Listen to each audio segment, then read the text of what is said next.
पिछला वीडियो में हमने सेट लिखने के इबारती तरीके पर गौर किया। आज इबारती तरीके से और मज़ीद कुछ सेट हमको लिखना है। यहाँ पर आपके सामने एक क्यू नाम का सेट लिखा गया है। तो अपने को पता है कि क्यू सेट जो है तो कौन से आदात का सेट होता है। क्यू ये नातिक आदात का सेट होता है। कौन से आदात का सेट होता है? नातिक आदात का सेट होता है। ठीक है। और नातिक आदात किसको कहते हैं? जो पी बटे क्यू वाली आदात होते हैं, पी बटे क्यू वाले आदात होते हैं, उनको नातिक आदत कहते हैं। पी ये हमेशा सही अदद होता है और क्यू ये गैर सिफर सही अदद होता है। तो नातिक आदात के सेट को लिखने के लिए हम इबारती तरीके से इस तरह से लिख सकते हैं। क्यू बराबर पी बटे क्यू उमूदी लकीर पी कॉमा क्यू, ये दोनों रुकन है नातिक आदात के, जिसमें से क्यू ये गैर सिफर सही अदद है। पी भी सही अदद है लेकिन क्यू ये गैर सिफर सही अदद है। इस तरह आप कोई भी नातिक अदद का सेट यहाँ पर लिख सकते हैं इबारती तरीके से। यहाँ पर हमने पहले बता दिए कि पी बटे क्यू है सेट के अरकान। यहाँ पर नातिक आदात के लिए जो मुतग़य्यर इस्तेमाल किया गया है वो क्या है? पी बटे क्यू। पी और क्यू ये दोनों अरकान हैं किसके? सही अदद के, लेकिन क्यू ये गैर सिफर सही अदद। तो ये जो हरूफ है ये किसके हरूफ है? कौन से लफ्ज़ के हरूफ है? पहले ये हमको पहचानना होगा। तो पता है कि भाई ये डी आई पी काय में आता है, डिवीजन में आता है। अब चूँकि आय यहाँ पर 3 मरतबा इस्तेमाल हुआ है, लेकिन हमको पता है कि सेट लिखते वक्त हरूफ को दोहराया नहीं जाता, इसलिए आय को एक ही मरतबा लिखा गया है। तो हमको ये पता चल गया है कि कौन सा लफ्ज़ है, डिवीजन है। अब हम इसको इबारती तरीके से लिखेंगे कि भाई ये सेट का नाम है ए और इसमें समझ लीजिए एक्स अरकान है। ये क्या है? एक्स। और एक्स क्या है? उम्मीद रखिए एक्स क्या है? एक्स ये लफ्ज़ डिवीजन का हर्फ है। एक्स ये लफ्ज़ डिवीजन का हर्फ है। इस तरह से ये हो गया फहरिस्ती तरीका और ये हो गया इबारती तरीका। दूसरी मिसाल देखते हैं। दूसरी मिसाल है, समझ लीजिए बी सेट है और बी सेट में क्या रखा हुआ है? वज़ा 3 कॉमा 3।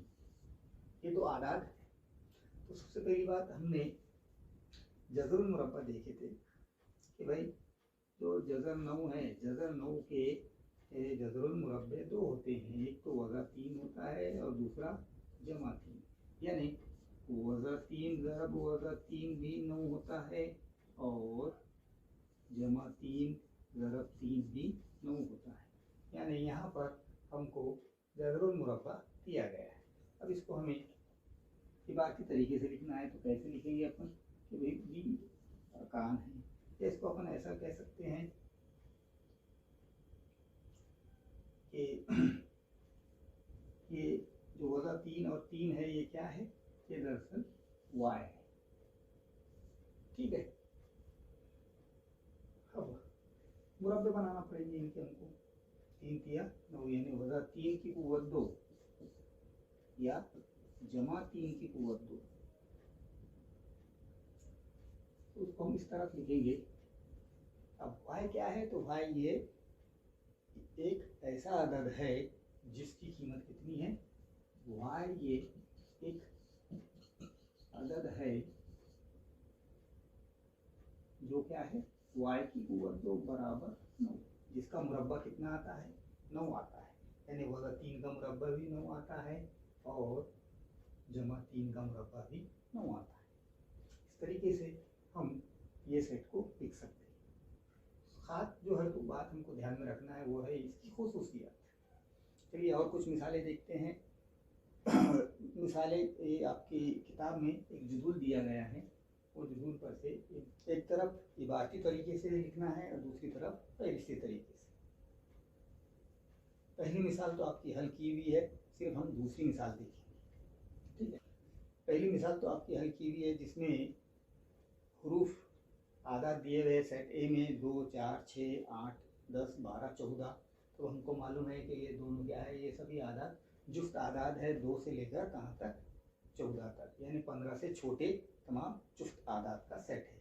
दूसरी मिसाल देखते हैं, इसमें इबारती तरीके से दिया हुआ है बी नाम का सेट है, इसके अरकान हैं एक्स और उसकी रकीब या उमूदी रकीब एक्स, ये 1 से 20 के दरमियान कामिल मुरब्बा अदद है। एक्स क्या है, ये 1 से 20 के दरमियान कामिल मुरब्बा अदद है। अब कामिल मुरब्बा अदद कौन कौन से हैं? तो मिसाल के तौर पर 2 का मुरब्बा क्या है, 4 है, इधर लिखते हैं 2 का मुरब्बा 4, फिर 3 का मुरब्बा 9, फिर 4 का मुरब्बा 16, फिर 5 का मुरब्बा ले सकते हैं इसमें अपन 5 पंजे 25। तो 5 का मुरब्बा नहीं ले सकते क्योंकि हमको 1 से 20 के दरमियान ही लेना है, 1 से 20 के बीच में ही कौन कौन से अदद आएंगे, तो फिर वो ये 3 अदद आएंगे, 4, 9 और 16। आया समझ में? इस तरह से x ये क्या है, 1 से 20 के दरमियान कामिल मुरब्बा अदद, 4 ये कामिल मुरब्बा अदद है, 9 भी और 16 भी। इस तरह बी सेट में कौन से अरकान आएंगे, 4, 9 और 16, यानी 20 से छोटे कामिल मुरब्बा अदद है। अगली मिसाल सी सेट दिया हुआ है, इस सी सेट में क्या रखा हुआ है, हुरूफ रखे हुए ए, ई, आई, ओ, यू। अब अंग्रेजी जब हम पढ़ते हैं तो उसमें हमने ये पढ़ा है कि ये जो 5 हुरूफ है इनको क्या कहते हैं, वॉवेल कहते हैं। क्या कहते हैं इनको, ए, ई, आई, ओ, यू को वॉवेल कहते हैं। तो इसको हमें इबारती तरीके से कैसे लिखना होगा कि भाई सी नाम का सेट है और सी नाम के सेट में एक्स अरकान है, ये उमूदी रकीब। अब यहाँ पर एक्स की खुसूसियत, एक्स ये अंग्रेजी हुरूफ तहज्जी का एक हुरूफ इल्लत, वावेल को क्या कहते हैं, इल्लत कहते हैं, आवाज़ वाले हुरूफ है ये जो अंग्रेजी के अल्फ़ाबेट में पाए जाते हैं। अगला सेट दिया हुआ है हमारे पास ये इबारती तरीके से दिया हुआ है, इसका नाम है डी, और डी सेट में क्या रखा हुआ है, एक्स अरकान रखे हुए हैं और वाई अरकान दिया हुआ है किताब में, वाई अरकान रखे हुए हैं। और वाई क्या है, ये वाई ये कौसे कज़ा का एक रंग है, यानी इस सेट में कौसे कज़ा के जो 7 रंग है वो रखे गए हैं। तो अब हमको पता है कि कौसे कज़ा में कौन से 7 रंग होते हैं। कौसे कज़ा के 7 रंग याद रखने के लिए आप ये बना सकते हैं, विद क्या, ये 7 रंग है, R for red, O for orange, या Y for yellow, G for green, B for blue, I for indigo और वी फॉर वायलेट। कौन कौन से 5 रंग है वो, 7 रंग, सॉरी, सुर्ख है यानी लाल, सुर्ख के बाद नारंगी, फिर येलो यानी जर्द, फिर ग्रीन यानी सब्ज, फिर ब्लू यानी नीला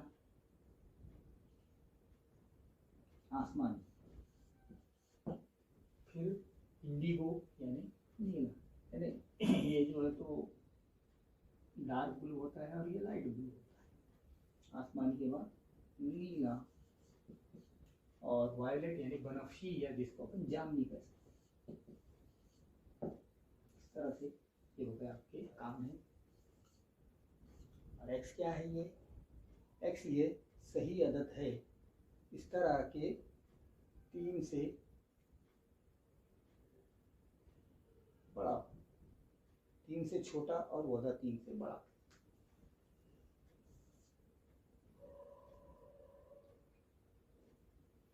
वज़ा 3 से बड़ा और जमा 3 से छोटा। और क्या है ये एक्स ये सही अदद है।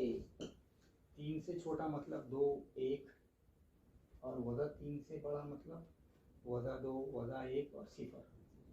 ये तमाम आदात यानी कौन सी आदात नहीं लेना है उसमें। वज़ा 3 के बाद क्या आएगा, वज़ा 2, वज़ा 1, सिफर, फिर 1, फिर 2, फिर 3। हमको क्या आदात होना, सही आदात में एक्स ये 3 से छोटा, एक्स ये 3 वज़ा 3 से बड़ा। वज़ा 3 से बड़ा बोले तो यहाँ से आएगा और जमा 3 से छोटा बोले तो यहाँ से आएगा, यानी ये अरकान आएंगे पी सेट में। पी बराबर वज़ा 2, वज़ा 1, सिफर, 1, 2। इस तरह से ये हो गया अपना पी सेट। इसी एक्टिविटी में एक आखिरी सेट दिया गया है, वो देख लेते हैं। अब ये आदात पे अगर हम गौर करें तो ये तमाम आदात क्या है, मकब है। एक का मकब एक ही होता है, फिर एक की कुव्वत 3 यानी एक तरफ एक ही आएगा, इसका जवाब एक ही साथ एक। फिर 8 कब आता है, 2 के मकब में, 2 ज़रब 2 ज़रब 2, 2 दूनी 4, 4 दूनी 8। इसी तरीके से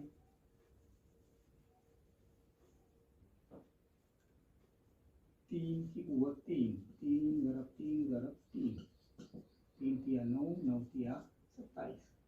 इसी तरीके से 64, 4 की कुव्वत 3, 4 ज़रब 4 ज़रब 4, 4 चौक 16, 16 चौक 64। इसी तरह से 5 की कुव्वत 3, 5 ज़रब 5 ज़रब 5 बराबर 5 पंजे 25, 25 पंजे 125। तो हमको पता चल गया कि कौन से आदात है वो, ये 5 आदात है, यानी 1 के मकब से लेकर 5 के मकब तक। चलिए देखते हैं इसको। एम सेट में क्या अरकान रखे गए समझ लीजिए। पीछे एक्स अरकान रखे गए और एक्स ये क्या है, एक्स ये मकब है, ये सब मकब आदात है। एक्स क्या है, एक्स बराबर एन की कुव्वत 3 है। एन यहाँ पर नंबर तादाद 1 2 3 4 5 6 इस तरह से दे सकते हैं। फिर उसके बाद अब एन ये कितने से बड़ा है और कितने से छोटा है ये हमको देना पड़ेगा। दरमियान में एन लिख देते हैं अपन। इसके मसावी है वो 5 के मसावी है, 5 के मसावी है या 5 से छोटा है। और किससे बड़ा है, ये 1 के मसावी है या 1 से बड़ा है। इस तरह से ये सेट को हमने इस तरह से लिखे। यहाँ पर मकब दिए गए थे हमको, 1 का मकब है, 2 का मकब, ये 3 का, ये 4 का, ये 5 का। तो ये सेट में क्या रखा हुआ है, एक्स अरकान रखे गए। और एक्स अरकान क्या है, ये एन की कुव्वत 3 है और एन क्या है, ये 1 के मसावी है या 1 से बड़ा है और 5 के मसावी है या 5 से छोटा है।